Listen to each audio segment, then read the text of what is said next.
কালকে যাদবপুরে হকার উচ্ছেদ হলো। রাত্রি 1টার সময় হাজির হয় রেল পুলিশ এবং রাজ্য পুলিশ বুলডোজার নিয়ে, এবং সেখানে উপস্থিত ছিল হকার এবং স্থানীয় মানুষ, সিপিআইএম কর্মী নেতা সুজন চক্রবর্তী, সৃজন ভট্টাচার্য এবং কংগ্রেসের কর্মীরা।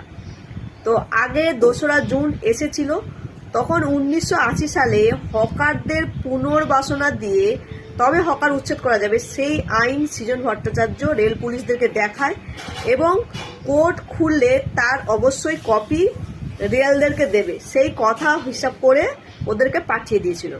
কিন্তু কালকে 7ই জুন রাত্রিবেলা বুলডোজার নিয়ে হাজির হয়, আর 8ই জুন কোর্ট খুলবে। তো সেই জন্য তারা বোঝাতে গেছিল যে কোর্টটা খুলতে দিন, তবেই কাগজপত্রগুলো আপনাদের দেব। কিন্তু ওরা কথা শুনেনি, লাঠিচার্জ শুরু করে। সেখানে সুজন চক্রবর্তী, প্রচুর সিপিআইএম কর্মী রক্তারক্তি হয়, কেপিসি হসপিটালে ভর্তি হয়, আর আটক হয় সৃজন ভট্টাচার্য। তবে আজকে কোর্টে তারা ছাড়া পেয়ে গেছে, কারণ তারা শান্তিপূর্ণভাবে আলোচনা করতে গেছিল।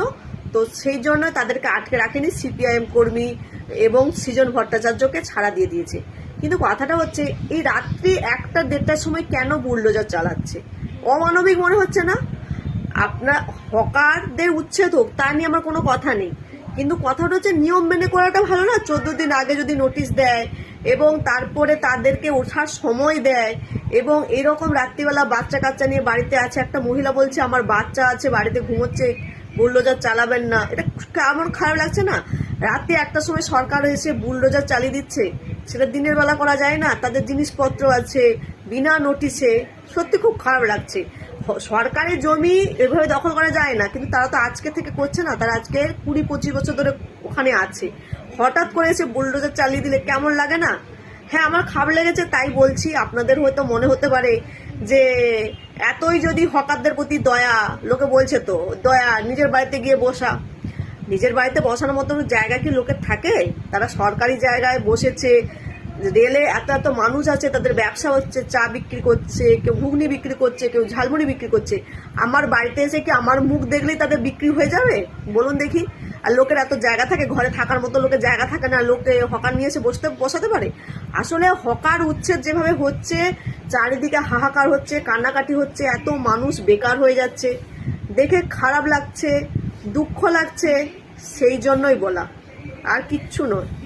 এবার অনেকে সেই নিয়ে বলবে, কারণ সিপিআইএমরাই বেশি হকারদের পাশে গিয়ে দাঁড়াচ্ছে। তো এখন বলবে তুই সিপিআইএম এর দালালি করছি।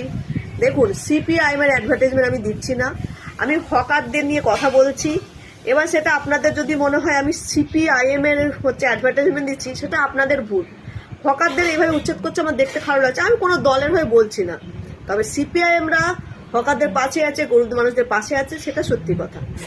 এটা সত্যি কথা। এরা কর্মী, সিপিআইএম এর সাপোর্ট করতে হবে না, যেটা মানুষ চোখে দেখছে সেটাই তো বলবে। ব্যাস এইটুকুই।